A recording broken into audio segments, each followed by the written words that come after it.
ассалому алайкум ҳамсаҳбони азиз. Он мисол ки маълумоте ки барои шумо метиҳам ку шояд ки ягон кас ба шумо маълумотҳои надиҳад. Медонед барои чӣ? Барое ки ман аз илми ислом бохабар ҳастам. Якум маълумоти ман олии исломӣ аст. Баъд аз илми тиббам ман бохабар ҳастам ки бо маълумоти тиббиро дар Россия ман мисол ки гирифтам алҳамдулиллоҳ. яъне ки ман шуморо ҳам аз нуқтаи назари ислом метавонам фаҳмонам, аз нуқтаи назари тиб. Анак бинед нисбати вайҳо ба шумо як қиссаи дигара хондаги будам, ҳозир дар ёдам омад ба шумо қисса кунам. Он мардҳое ки бо мард мерасанд, мисол мард бо мард мекунад ку мисол чӣ мегӯян лавот мегӯян дар забони арабӣ, ба забони нав чӣ мегӯян голубой мегӯян. Мард бо мард мерасад. Ҳамон марде ки бо мард мерасад, ин дар як китоби тиббии арабӣ хондаги будам солҳои як 20 сол зиёд шуд. Дар бобати бемориҳои гурда ва пешобдон. Ҳамин марде ки бо мард мерасад ку, ҳамон мард вай мешавад, гурдаҳояш хушк мешавад. Марде ки мекунад ба марди дигар, гурдаҳояш хушк мешавад, пешобдонаш рафта кори худашро, фаъолияти худашро аз даст медиҳад. Он марде ки мисол ки дар он марде ки мекунад, он мардеро ки дар мисол ки дар аз пасаш мекунад, марде чӣ мегӯян кардашуда, мисол ки ҳамин зинои мисол ки аз пасаш кардашуда, рудаҳаш чӣ мешавад, несф мешавад. Рудааш хеле несф мешавад, шикоф мешавад, медарад. Баъд рафта руда хушк шуда несф мешавад. Дар ҳам китоб мехӯфтага. Лекин дар аввал хеле мешавад ки ҳамун дашташ қабида наметавонад. Барои чӣ? Барое ки ҳамин паси инсон чӣ дорад? Сфинктер дорад, меъдаи мо сфинктер дорад. Чӣ мегӯян таомгоҳи мо ҳам таомдони мо ҳам сфинктер дорад. Сфинктер маънояш чӣ аст? Мисол ки сфинктер ин хел медорад. Вақте ки мо таом мехӯрем ку ин хел кушода мешавад, ба амри худованд сфинктер. Вақте таом ки гузарад, бо маҳкам мешавад. Дар меъдаи мо ҳамин гуна аст ки маҳкам мешавад, дигар ягон чиз қабул намекунад. Дидед чӣ қадар дарунӣ мукомил. Ана паси инсон ҳам хел сфинктер дорад. Ҷое ки мо дашт мекунем ки инсонҳо сфинктер дорад. ҳамун сфинктери инсон, ҳамун марде ки мисол ки бо марди дигарам хеле мисол ки зино мекунад, мисолан лавоте, ҳамун ваяш дашти қабида наметавонад. Вақте ки мисол ҳоҷатхона мехоҳад равад ку, ҳамин вай мешавад, мерезад. Дошта наметавонад дигар, охир кушода мешавад, мерезад. ин бинед ҷазои Аллоҳ таоло чӣ мешавад ки дашташ рехта намеистад дигар, дошта наметавонад. ин ба ин бало гирифтор мешавад гуфтаҷко. Баъд ҳамун рудааш рафта хушк мешавад аз дарун.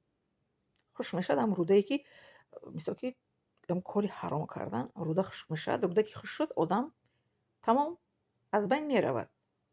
Руда ки хушк шуд, одам чӣ мешавад? Барое ки он рудаҳои инсон таомҳоро мисол ки якташ қабул мекунад, якташ ҳазм мекунад, дигараш меҷафад, яктаи дигар гирифта ахлот карда мебарорад. И даруни мо як узви мо кори худашро иҷро мекунад. ин нисбати мардҳое ки бо ҳам мисол ин кора мекунанд. Мард бо мард.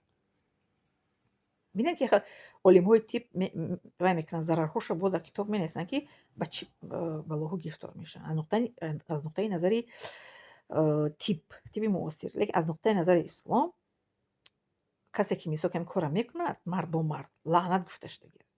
Лаънати Аллоҳ таоло ба он банда мерасад. Лаънат яъне чӣ? Яъне ки аз даргоҳи худованд ронда шуда.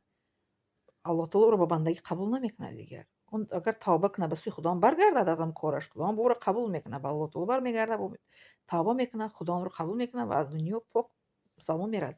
Ва ки дар ояти 222 сураи Ал-Бақара мегӯяд ки дар охираш ки ба дурустӣ ки Аллоҳ таоло тавбакунандагон ва покизагонро дӯст медорад.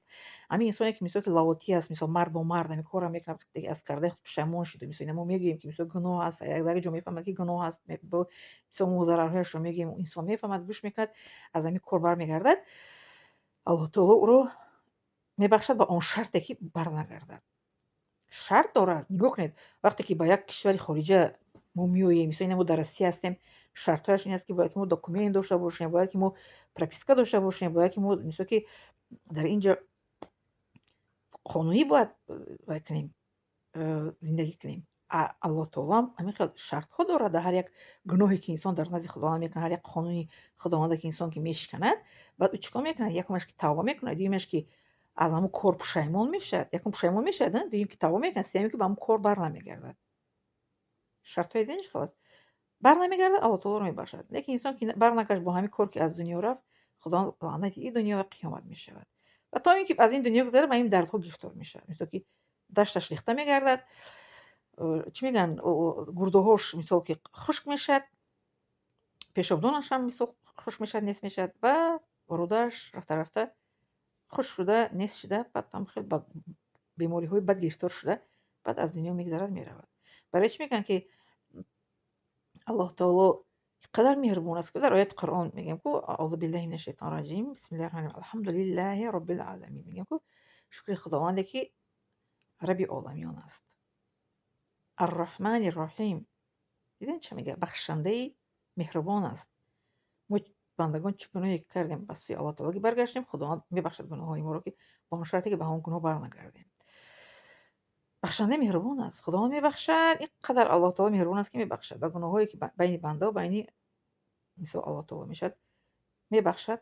Шартҳояш қатъӣ ки ба ҳамон гуноҳ барнамегардад, пушаймонӣ мекунад ва бо ҳамон инсоне ки ӯро ба ҳамон роҳ мебарад, бо он инсон дигар шишру хез намекунад. Бале, ин видео дар бораи мард бо мард буд, ҳамҷинсии марду мард.